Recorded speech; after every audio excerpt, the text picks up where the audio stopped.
All right, all right, all right. Welcome one, welcome two, welcome three, welcome all. You know, whenever I go live and I'm not in the studio, which obviously I'm not, it takes me just a second to get everything verified, up and running good. So let me see here what I want to do. Let me adjust this just a little bit.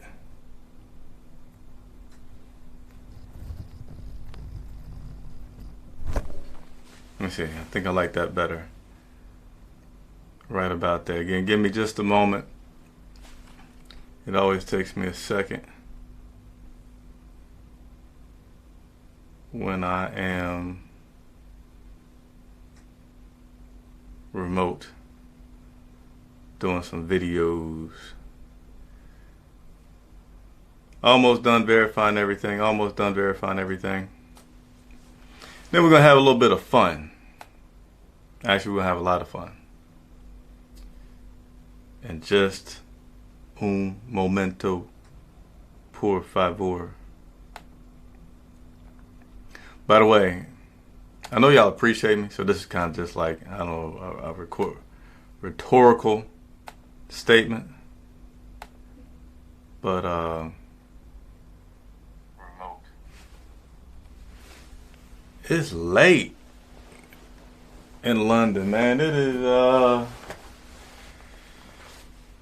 is 11:11 right now in London, and I know it's like 6:11 in Charlotte, and you know, even earlier 3:11 out there on the West Coast. But hey, I'm in London. Made this promise to you guys. Been making a lot of promises all year, right? Made a promise during the OTAs minicamp that I was going to report every day, and I did. Made promises I'm going to go live a lot more during the year, and I have.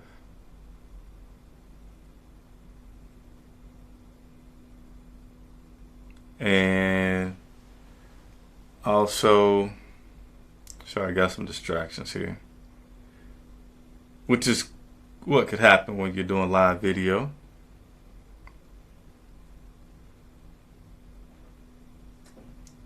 I'm sorry, give me just a second, everybody.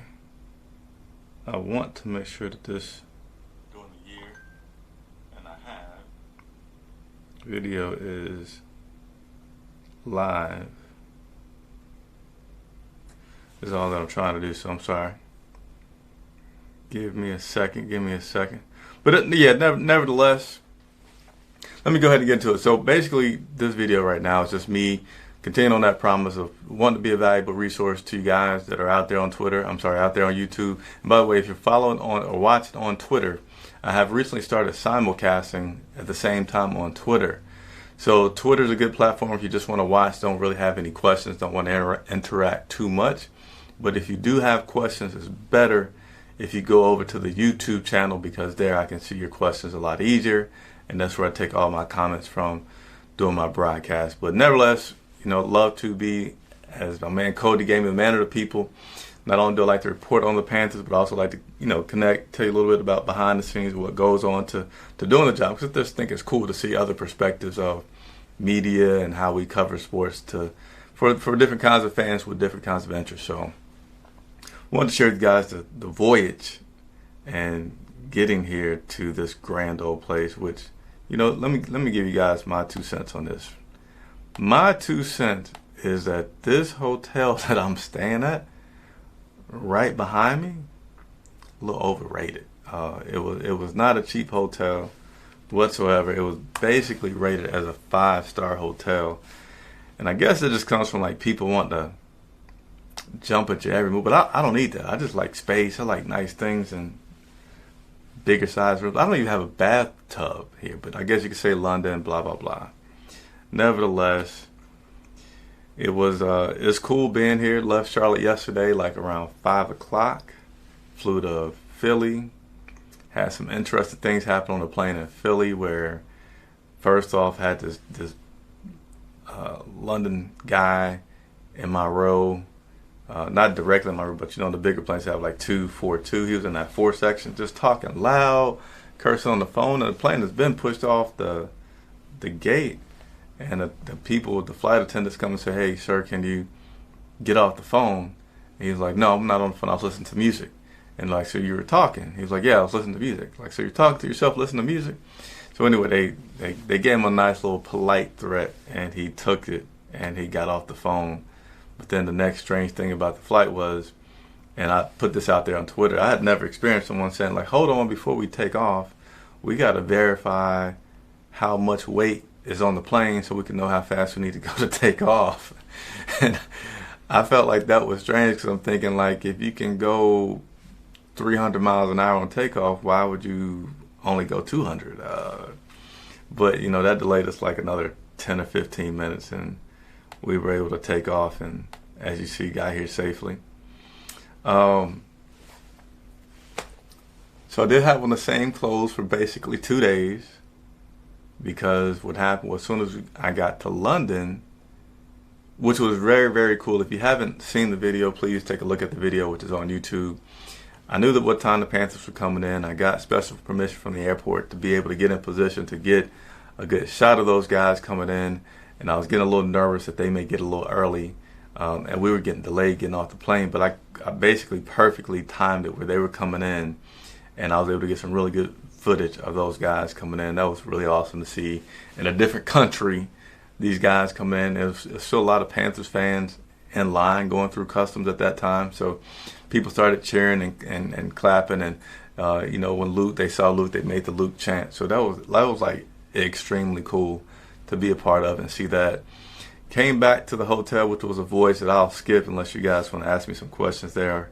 I don't want to make this forever long. And actually, give me just a second.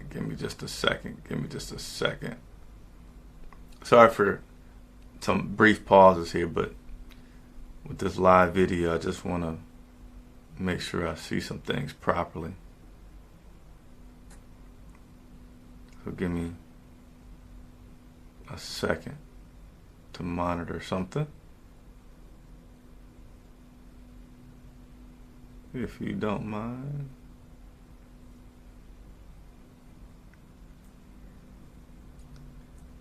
All right, so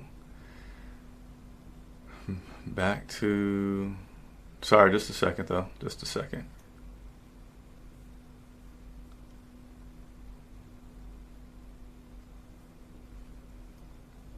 All right, so I think I was talking about getting here. So yeah, I'll give you the short version unless you guys ask questions about getting here, but it was quite adventure. Here's the short version of it. I took the trains to the hotel because it was only like a 5-minute walk from the train stop to the hotel. But the two mistakes I made was, one, it was during rush hour, so it was a zillion people, and two, I had a book bag on and 2 full pieces of luggage, and trying to carry those things while going through that, it was a nightmare. But got to the hotel, ate breakfast, sat around for about 2 hours.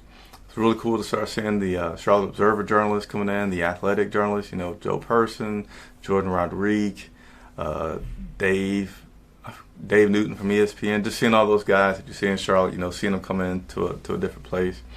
We all took the shuttle, which again, if you have not followed me on all the different outlets and you're looking on YouTube, you'll see down in the description below, there's links to all the other social media. So I do encourage you, if you enjoy the content, to enjoy the different style in which I report on the Panthers, follow me on the Instagram and Twitter so that you can see those things.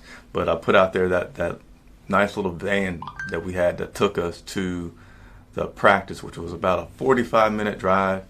I actually fell asleep, which I knew probably would happen. And what's up, J-Dub? And that was it was cool to, once you got there. And again, it's like it's always cool doing what I do, right? Whether you're seeing the team in Philadelphia, Atlanta, or wherever, it's really cool. But to be like in London, and you drive 45 minutes away, and then you come to this field and you see all the players up there practicing, you almost just want to go up to them like a fan and say, "Hey, how y'all doing? We're all here." They practiced today. I think it was more of a walkthrough. Wasn't allowed to see that walkthrough, and that's why, if you follow me on Twitter, I said they practicing, but we couldn't watch. We could watch, but we weren't supposed to. We need to stay our distance away because they took place.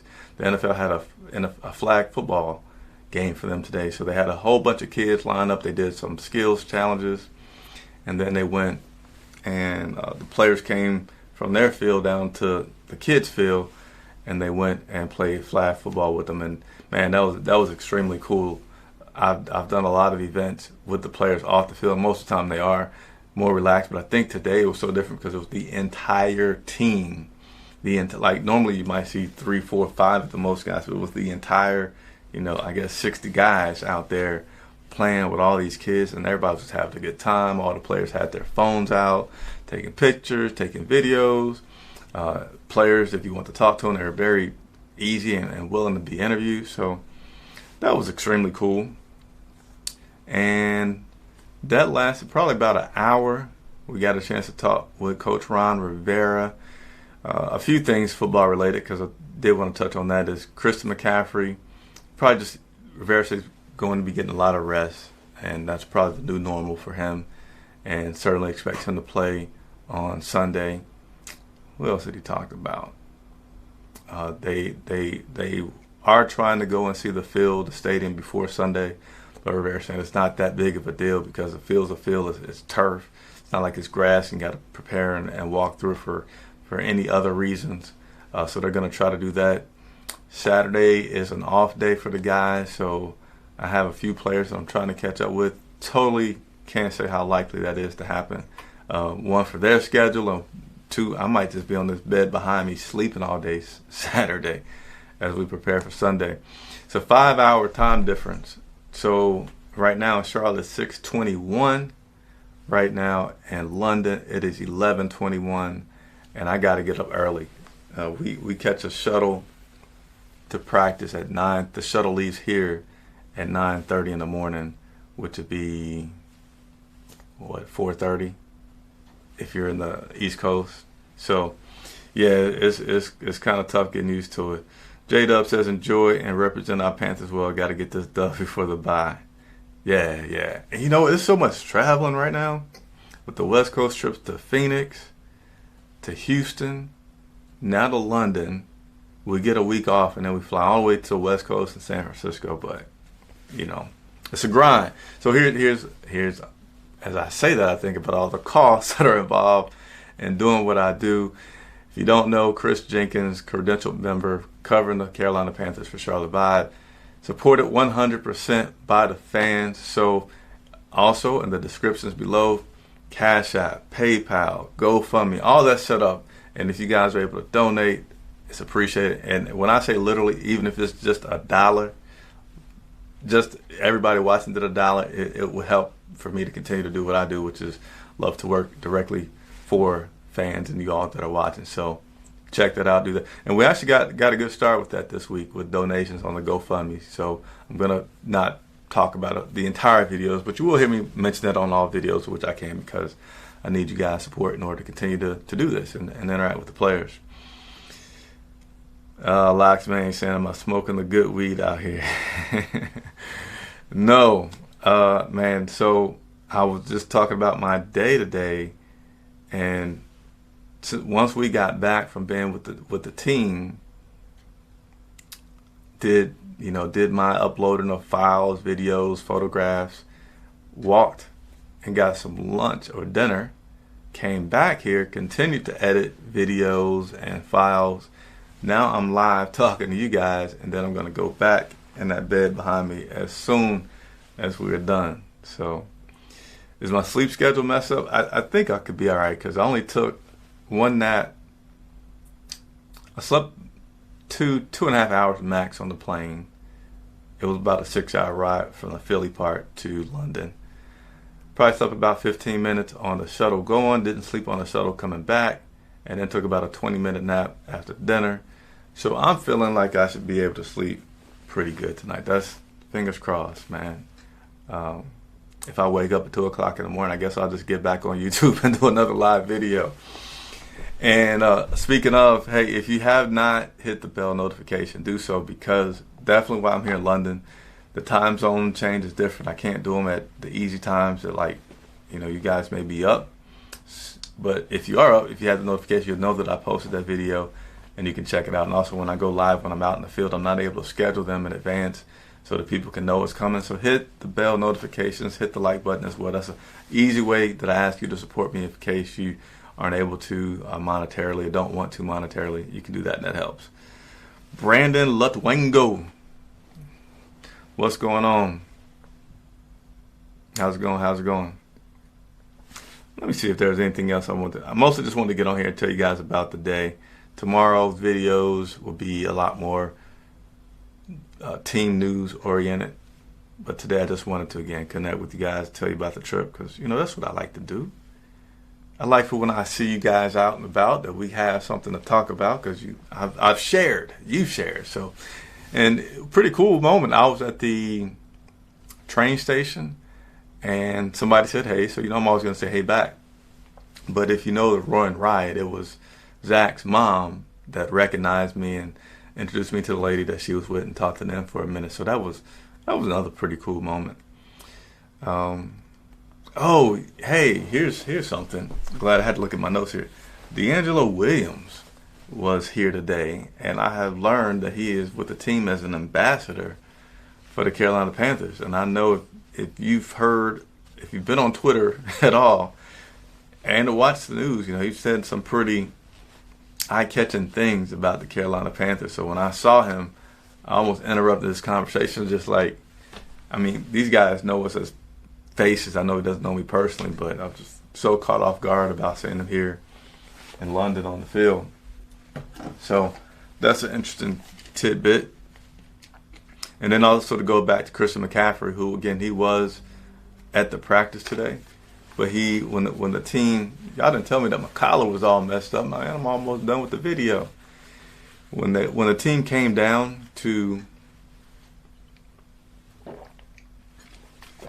practice with the kids, CMC didn't come down. I don't know why. I'm assuming he was still doing some things for rehabilitating that back and making sure he's straight for this Sunday. And last but not least, I'm going to give you all another moment for some questions.